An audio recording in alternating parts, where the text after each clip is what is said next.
महाराज? मध्य प्रदेश से। महाराज श्री जी की कृपा से उनके नाम में प्रीति है और उनके नाम का प्रतिदिन जाप भी करता हूँ।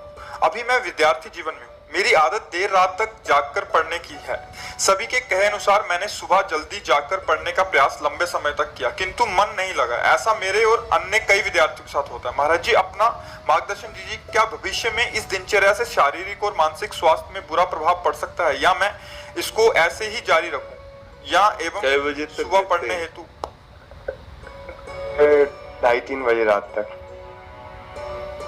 हाँ, आजकल तो इसे बच्चे जो अच्छी पढ़ाई कर रहे हैं वो ऐसा ही हमें बताए। जब 9 बजे उनका शौच स्नान आदि, तो प्रश्न 9 बजे आप क्यों जगते हैं, तो उन्होंने कहा कि 2:30-3 बजे तक तो हम पढ़ते रहते हैं। तो अगर उसको ऐसा कर लिया जाए कि 11 बजे हम शयन कर लें, 12, 1, 2, 3, 4, 5, 6 घंटा हो गए, और 5 बजे उठ जाएं और फिर हम 9 बजे तक पढ़ाई कर लें। मान लो अगर 9 बजे आप जगते हैं तो शास्त्रीय पद्धति के खिलाफ हो गया ये दिनचर्या, और स्वास्थ्य के लिए भी ये ठीक नहीं रहेगा। क्योंकि जब ब्रह्म मुहूर्त 4 बजे से लेकर के और 6 बजे के बीच में अगर शयन किया जाता है तो ब्रह्मचर्य हानि की विशेष संभावना होती है, और आयु, श्री, कीर्ति, तेज, इन सब की हानि होती, क्योंकि जगत को प्रकाश देने वाले भगवान नारायण सूर्यदेव पधार रहे हैं, हम सैया पे सो रहे हैं। हमने तो गांव में भी देखा है कि 4 बजे कोलाहल शुरू हो जाता है, सब जग जाते हैं। तो अगर हमें अपने को सही मार्ग में लाना है, तो जैसे हम 9:15 बजे, एक बार किसी विद्यार्थी ने शौच स्नान 9:15 बजे, हम 9 बजे जगते हैं, वो विद्यार्थी ने बताया, हम 2:30 बजे तक पढ़ते हैं। तो इसी समय को बदल लिया जाए। महाराज जी, सुबह जल्दी उठा, लेकिन जैसा रात में मन लग रहा है वैसे सुबह नहीं लग पा रहा है। क्योंकि आपका अभ्यास नहीं है ना, आपका अभ्यास नहीं, इसलिए ऐसा लग रहा है। लेकिन महाराज जी, लंबे समय तक ऐसा करके देखा तो परिवर्तन कुछ समझ में नहीं आया। नहीं, तुम कहे नहीं, तुम्हारा परिवर्तन कैसी बात हो, अनुभव की बात है। तुम्हारे अनुभव गलत हो सकते हैं। अगर हम कह रहे 5 बजे उठे, जल पिया, इसके बाद थोड़ा टहले, थोड़े से 100-200 कदम, शौच गए, इसके बाद व्यायाम आधा घंटा किया, 20 मिनट प्राणायाम किया, अब बैठ जाओ पढ़ने में, एकदम स्मृति नवीन, एकदम क्लियर। अब कितने समय तक प्रयास कर सकते हैं? प्रयास करना है, हम जीवन भर विद्यार्थी हैं। कोई पढ़ाई छूटेगी, कोई नौकरी मिलेगी, कोई किसानी, कुछ भी करेंगे, जीवन में एक दिनचर्या होनी चाहिए सोने और जागने की, एक लिमिट। जैसे एक बहुत व्यस्त शरीर है, उसके लिए 7 घंटे बहुत पर्याप्त है सोना, 6 घंटे वैसे पर्याप्त है, 7 घंटे। अब जैसे अपने लोगों के तो 3 घंटे, 2 घंटे, 1.5 घंटे, 24 घंटे में 1.5 घंटे, 2 घंटे। अब जितनी कोटि का उपासना में प्रवेश है, और नहीं 5 घंटे, या 5 के बाद फिर नहीं माना जाता कि तुम साधक को पड़े सो रहे हो, ऐसे 5 घंटे आखिरी। पर जैसे किसान आदमी, व्यायाम किए हुए, बहुत मेहनत करने वाला व्यापारी, 7 घंटे से ज्यादा नहीं रखा गया सोने के लिए।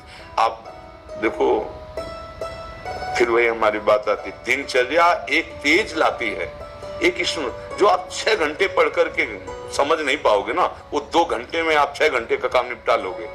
आपकी तेजस्वी बुद्धि होगी, आपकी प्रवीण बुद्धि होगी, आपके अंदर पावर होगा। अब ब्रह्म मुहूर्त में शयन कर रहे हैं कि 9 बजे जो नहाना है वो एक ऐसे खिलवाड़ मात्र है।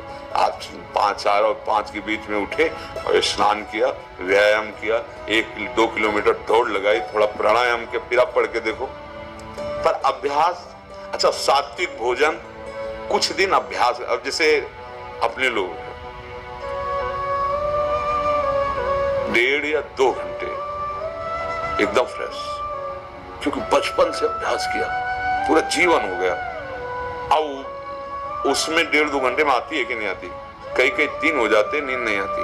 तो अभ्यास अगर किया जाए तो बहुत सुंदर दिनचर्या। हम तो कभी ये नहीं कह सकते कि सूर्य उदय हो रहा है आप शयन कर रहे हो, ये ठीक नहीं। कभी ऐसा हो जाए अचानक, वो बात अलग, लेकिन दिनचर्या ऐसी, आप 2:30 बजे तक जग रहे हैं, फिर इसके बाद आप, तो आपके स्वास्थ्य में भी फर्क पड़ेगा, आपकी बुद्धि में भी फर्क पड़ेगा, आपके तेज में भी फर्क पड़ेगा।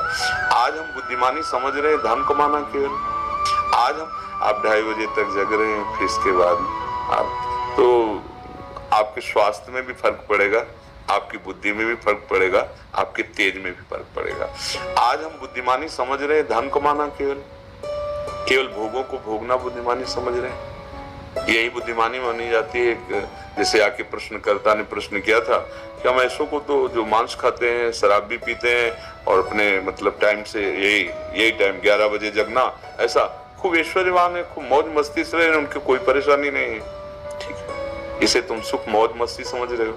कुछ दिनों बाद शरीर छूटेगा, इसके बाद क्या रह गया? हर चीज यहीं रह जाएगी। ना तो तुम्हारे पास जितेंद्रियता है, ना भगवान नाम है, ना सत्य है, ना धर्म है। बचा क्या है? आए किस लिए थे? मानव जीवन केवल इसी के लिए। तो जितना तुम्हें डल्लभ के गद्दे पर आनंद मिलता है ना, सुअर को कीचड़ में मिलता है। जितना तुम्हें अपनी भार्या पे, उतना उसको अपने संभोग में मिलता है। जितना तुम्हें अपने बच्चे प्यारे, उसको अपने बच्चे वैसे ही प्यारे। जितना तुम्हें सांसारिक सुख, वो वैसे बिष्ठा। तुम्हें रबड़ी रसगुल्ला जैसे अच्छा लगता है, उसको बिष्ठा और ये सब अच्छे लगते हैं। अंतर क्या रह गया? पशु में हमारे में अंतर क्या रह गया? इतना हमारा जीवन आध्यात्मिक जीवन, हमारा जीवन भागवतिक जीवन, समाज सेवी जीवन, तेजस्वी जीवन, भगवत प्रिय जीवन। तो पीछे वाले में यही हमने चर्चा की है कि हम इतने पढ़े लिखे, इतने बलवान बुद्धिमान सब बन रहे हैं और जरा सी बात में भाई भाई को मार रहा है, जरा सी बात में बूढ़े माता पिता को मार रहे हैं। ये बुद्धिमानी है, ये पढ़ाई लिखाई, ये डिग्रियां हैं। अरे विद्या विनयम ददाति।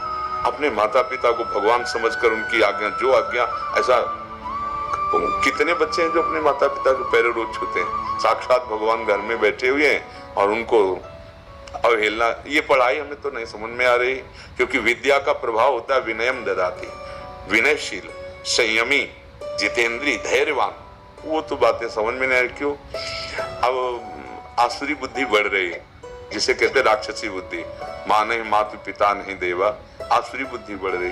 खान पान गलत हो रहे हैं। अब बच्चा आए हो यहाँ इसलिए प्रश्न किया, इसलिए बता रहे कि अब कोई सुधर जाए तो सुधर जाए, नहीं तो आगे सुधरने के चांस ही नहीं रहेंगे। ऐसी बुद्धि बिगड़ती चली जा रही। शास्त्र आज्ञा करता है 11 बजे के पहले ही आहार हो जाना चाहिए। इसके बाद प्रातः ब्रह्म मुहूर्त के बाद, रात्रि में कोई निशाचर थोड़ी आहार विहार। पर अगर ये सब बातें तो फिर समझ में नहीं आती। अब बुद्धि कितनी रह गई? भोगो, खाओ पियो, मर जाओ, बस इतनी रह गई है। आप देखो ना, किसी प्रकार से धन आना चाहिए, वो इन किन प्रकार कैसे हो। बहुत पढ़े लिखे हैं, लेकिन सभ्यता, नम्रता, धर्म, सत्यता, पवित्रता एक लक्षण नहीं दिखाई दे रहा। सुंदरता दिखाई देगी, बनावटी बाहर की, पवित्रता नहीं होगी। बुद्धि है, विवेक नहीं है। बहुत डिग्री है, लेकिन विनय और सभ्यता का लोप हो चुका है। ऐसे माता पिता से, बुजुर्गों से बात करते जैसे कोई पागल आदमी बात करता है। ऐसे अपने बुजुर्गों से ऐसी बात करो कि उनका हृदय लगे कि हमने खवा पिया के, पढ़ा लिखा के बड़ा किया, तो कम से कम वचन से तो मृदु बोला जा रहा है।